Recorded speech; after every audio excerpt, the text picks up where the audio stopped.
कहानी उसकी शराफ्त। जानती हूँ कुछ गलत कर रही हूँ। कुछ क्या, बहुत गलत। क्यों अजीब सी बेचैनी में 3 साल से इधर से उधर घूम रही हूँ। सुबह उठने से लेकर रात में सोने तक सबसे पहले उसी का ख्याल एक मीठे एहसास के साथ अपराधबोध से भरता चला जाता है। देखने वालों को प्रत्यक्षत मेरे जीवन में सब कुछ अच्छा नजर आता है। मेरे बहुत ही अच्छे पति निखिल और मेरा युवा बेटा पार्थ। पर कहीं कुछ तो होगा ही ना, अधूरा सा, बेमानी सा, इश्क जैसा कुछ जो मुझे हो गया है। मैं जिस सोसाइटी में रहती हूँ वही वो भी रहता है। नाम नहीं पता मुझे। रात दिन उसे देखने भर की चाह में ही 3 साल बीत गए हैं। ऐसे ही, यूं ही। मैं कोई शोरशी भी नहीं। मेरे 45 साल के जीवन में ऐसा कभी हुआ भी नहीं कि मैंने कभी कुछ ऐसा किया हो कि मन अपराधबोध से भरा हो। 22 साल का सुखद वैवाहिक जीवन है मेरा। निखिल से अच्छे पति की कल्पना भी नहीं की कभी। ईश्वर ने बिना मांगे ही सब कुछ दिया है हमेशा, जिसके लिए मैं मन में ईश्वर को धन्यवाद करती रही हूँ। फिर अब क्या हो गया? किसकी नजर लग गई मेरे सुख चैन को? एक विवाहित परपुरुष जो एक पिता भी है और मुझसे शायद 8-10 साल छोटा भी होगा। क्यों मैं उसकी तरफ आकर्षित हो गई हूँ? क्या करूँ, कैसे संभालूं? दिल को सुनता ही नहीं है। इसे बस उसे देखने से ही मतलब है और कुछ भी नहीं चाहता। ये ऐसा भी नहीं कि उसे लेकर कुछ अनैतिक सा संबंध सोच लिया हो मैंने। बस कहीं हल्की सी चाह रहती है उससे बात करने की, उसे जानने की, बस, और कुछ भी नहीं है। और तसल्ली भी बस यही है कि सिर्फ मैं ही नहीं, वो भी इस बेचैनी के दौर से गुजर रहा है। मैंने देखा है उसे अपने लिए बेचैन। यश के कॉलेज निकलने का समय जानता है वह। ये हर बार इत्तेफाक तो नहीं हो सकता न कि वह उसी समय अपनी बालकनी में आता है जहां से उसे मेरे घर का काफी हिस्सा दिखाई देता है। और आंखों की तो एक अलग भाषा होती ही है। तभी तो हम दोनों के बीच बिना कुछ कहे सुने कुछ 3 साल से है। आंखें सब कुछ कह सुन लेती हैं। आंखों में एक अजीब सी शक्ति होती है दिल की हर बात बयां करने की, जिसे वही समझता है जिसको आंखें समझाना चाहती हैं। ईश्वर प्रदत्त वरदान है आंखें। आज सोचने बैठी हूँ तो महसूस हो रहा है इन आंखों के कहने सुनने के कारण ही तो हम एक दूसरे से बंधे हैं। वरना दिन भर देखते तो कईयों को हैं, पर किसी को बिना जाने सबके लिए थोड़े ही 3 साल से बेचैन घूमा जा सकता है। मैं सुबह शाम सैर पर जाती हूँ तो कई बार सोचती हूँ कि क्या वह मुझसे बात नहीं करना चाहता? क्यों नहीं आ जाता कभी गार्डन में? सालों से मैं यही सोच रही हूँ। सुबह तो खैर उसकी कामकाजी पत्नी घर में होती होगी जो मुझे अच्छी लगती है, सुंदर है, स्मार्ट है। पर कितनी ही शामें मैंने उसका मन ही मन गार्डन में इंतजार किया है। कितना मुश्किल है एक विवाहिता स्त्री के लिए किसी परपुरुष के लिए अपनी कोमल भावनाएं छुपाना। क्या करूं? ये गलत है, पर दिल पर जोर नहीं रहा मेरा। नादान अपनी राह पर ही चलता जा रहा है। ऐसे ही कितने दिन बीत रहे थे। एक शाम मैं गार्डन में सैर कर रही थी। अचानक मुझे लगा कि क्या अब उसके लिए मेरी दीवानगी इतनी बढ़ गई है कि वह मुझे सामने से आता भी दिखाई देगा। अपनी आंखों पर मुझे यकीन ही नहीं हुआ जब वह मेरी तरफ आया। गार्डन में काफी लोग थे। उनकी परवाह करते हुए उसने धीरे से कहा, इतने दिन हो गए, आपसे बात करना ही नहीं होता। यह मेरा कार्ड है, मुझे फोन करना। और हाँ, क्या नाम है आपका? मैं जैसे किसी जादुई अवस्था में बोली, कावेरी। और आपका? विनय। ओके, फोन करना, कहकर वह चला गया। मैंने पहली बार उसे इतने पास से देखा था। वह भी मुझे बहुत ध्यान से देखता रहा था।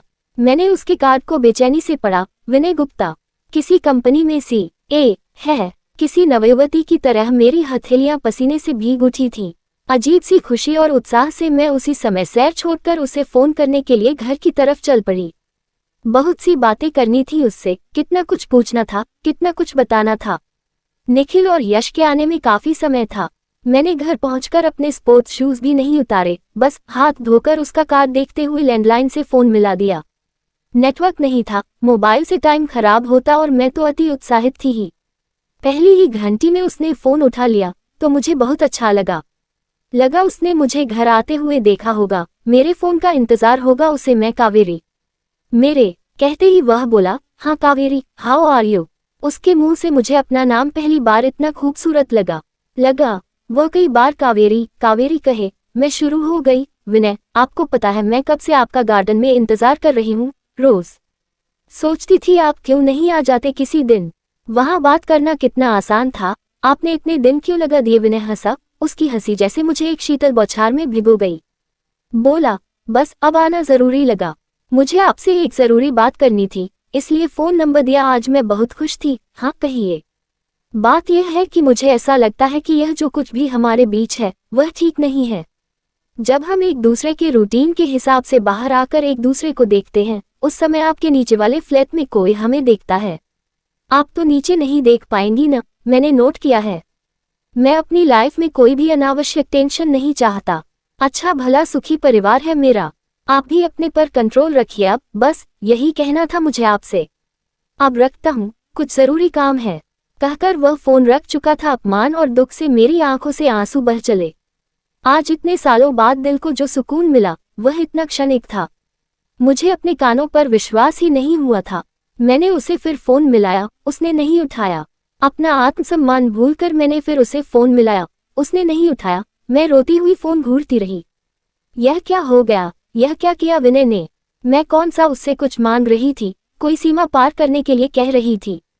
उसे देखना था, उससे बातें करनी थी, बस यही था ना। और क्या चाहिए था मुझे? निखिल और पार्थ लौटे तो मेरी हालत देखकर घबरा गए। सूजी आंखें, पसीना पसीना शरीर, उड़ी रंगत। निखिल ने तो मुझे बेड से उठने ही नहीं दिया। मुझे भी समझ नहीं आया क्या करूं। निखिल और पार्थ के चिंतित चेहरे देखकर दुख हुआ, तेज सिरदर्द है कहकर चुप पड़ी रही। थोड़ी देर बाद उठकर निखिल और पार्थ के मना करने पर भी दिन तैयार किया। खुद खाया ही नहीं गया। मुझे अपनी हालत पर बहुत गुस्सा भी आ रहा था। मैं कोई युवा लड़की तो नहीं थी कि ब्रेकअप हो गया था या दिल टूट गया हो। पर हाँ, दिल तो टूटा था ना। अगले 2-3 दिन ये स्पष्ट हो गया कि विनय ने अपना रास्ता बदल लिया था। उसने मेरी तरफ आंख भी नहीं उठाई। उसकी तरफ से अब कुछ नहीं था। अपने दिल को संभालना मेरे लिए मुश्किल काम था, पर संभालना तो था ही न। मैं डिप्रेशन का शिकार हो रही थी, या तो हमेशा रोती रहती या चुपचाप पड़ी रहती। निखिल मुझे डॉक्टर के पास ले गए। स्ट्रेस और हाई बीपी देखकर उन्होंने मुझे दवाइयां दी। मेरे अजीब, अधूरे, बेमानी से इश्क का यह अंजाम होगा, ये तो मैंने सोचा ही नहीं था। 1 महीना हो रहा था, उसके बाद विनय ने आमना सामना होने पर भी मेरी तरफ आंख तक उठाकर नहीं देखा था। एक दिन अचानक अवसाद के इन बादलों में से मेरे मन में एक ख्याल की चमक उभरी। मैं उसे अपने दिल में क्यों भला बुरा कह रही हूँ? वह तो एक शरीफ आदमी है, कितना अच्छा पति और पिता है। कोई और पुरुष होता तो अपनी तरफ एक परस्त्री का झुकाव देखकर आगे बढ़ने के लिए तैयार रहता। मैं तो अंधी थी ही उसके लिए। वह चाहता तो कितनी आसानी से मुझे अपने और करीब कर सकता था। पर एक पड़ोसी की मेरी तरफ उठती नजर से भी उसने मुझे बदनाम होने से बचा लिया। निखिल और पार्थ को अगर पता चल जाता तो मुझे इससे आगे सोचकर ही झुरझुरी आ गई।